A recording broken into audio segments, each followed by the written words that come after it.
Welcome to Parenting Your Sensitive Child. Parenting a highly sensitive child can feel overwhelming, and all the parenting books in the world can only get you so far if your head and your heart are out of alignment with your child's. I'm your host, Julia McGarry. Let's create a new parenting paradigm.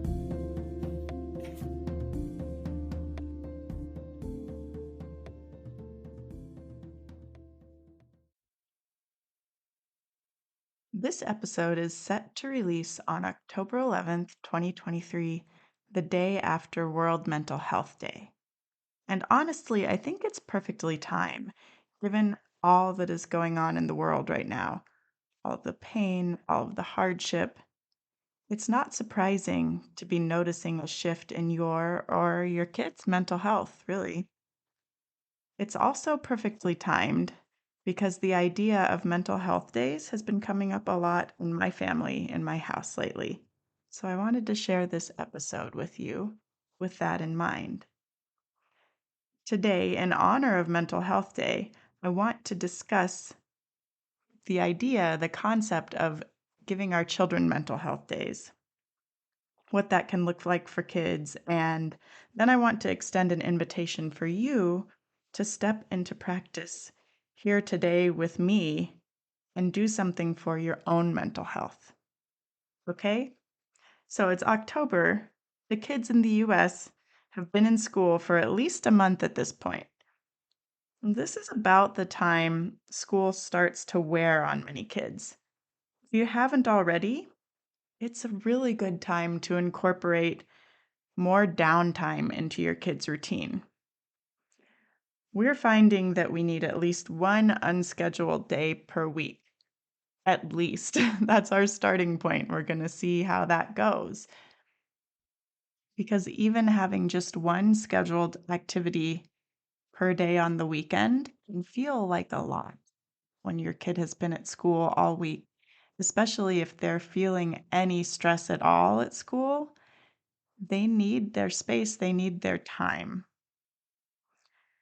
So lately, as we've been deciding how to incorporate more downtime, we've also introduced the idea of mental health days, like planned mental health days. And these are basically the equivalent of a sick day. So for our family, we landed on every 3 weeks feels like an appropriate amount of time to have a mental health day. But we've put it in our daughter's hands to decide when that happens. It's available for her to use as needed. What this does is offer our kids just a little bit more agency and choice in how they're spending their time. And so far, we haven't actually used any of the mental health days that we've talked about, but knowing that they're there, that they are an option, has been obviously reassuring, visibly reassuring for my daughter. Will this solve everything? Absolutely not. Sometimes the problem is bigger than time off can help.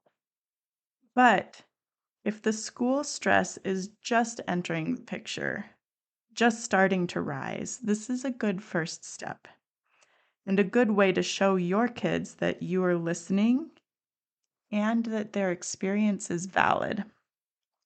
And if you do adopt this practice, I urge you to put as few restrictions on how they spend their time off as possible. Treat it like a sick day and resist the urge to say, okay, well, you can stay home, but you can't just be here and play video games all day. Right? It's real. The fear that they will choose to stay home because they want to game or just do anything but school, right? But that's kind of the point. So I want you to be on alert for that so you can recognize it and you can speak to it internally instead of letting it speak for you to your child. A mental health day is just one day. Being in control of their time in a world that is constantly telling them what to do is hugely beneficial for their mental health. Now, I tend to see the mental health of the family as interconnected. So, if your kids are having dips in their mental health, it's likely to affect you and vice versa. So, this is where I'd like to invite you to pause and practice with me. You don't have to stop what you're doing necessarily. The intention here is simply to slow down, to slow the mind, and give yourself a few moments to connect with your body. Because when you take the time intentionally to connect to your body, it's a lot easier to listen to your body, to connect with it when your stress levels rise and you're in the heat of the moment. Okay, so we've got to practice outside of the moment. So I hope you'll join me. And we're just going to start with the breath. Simply bring your attention to your breath. You don't need to change anything about how you're breathing. Just notice that you are. Notice each inhale, each exhale. Notice the sensations that come with them. And stay with your breath through 5 cycles.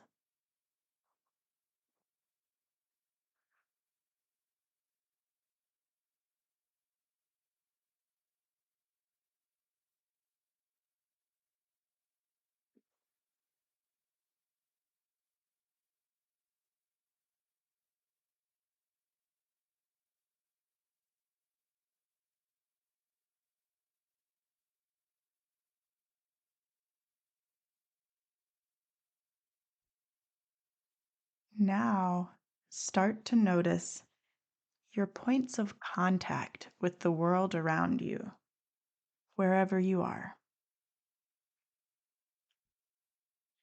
Notice your feet connecting with the floor, your hands on the steering wheel, the feel of the dish soap on your skin. What is true for your body right now? What can you tune into to anchor yourself in this moment? What can you see, smell, or hear?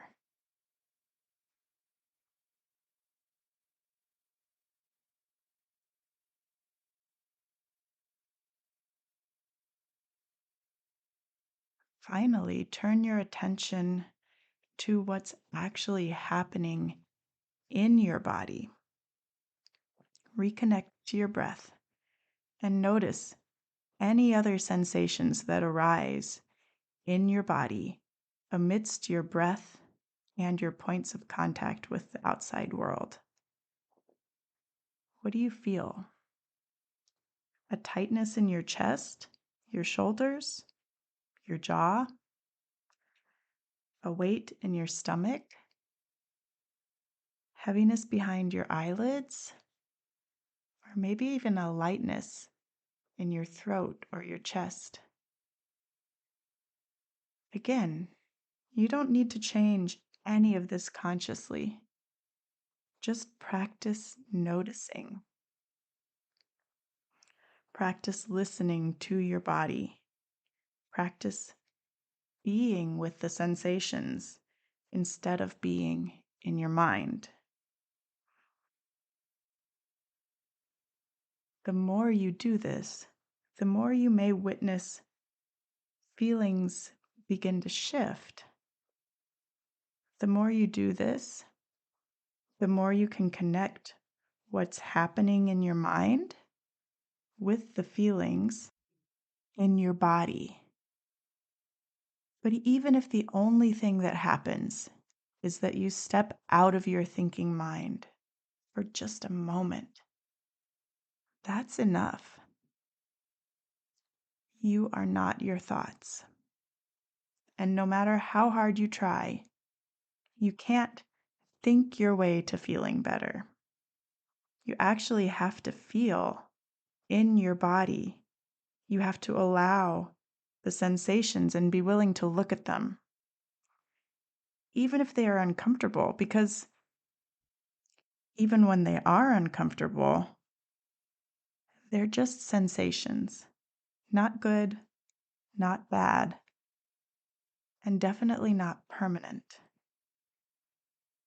They are our body's ways of transmitting messages, and it's listening to those messages, not ignoring them, that makes all the difference.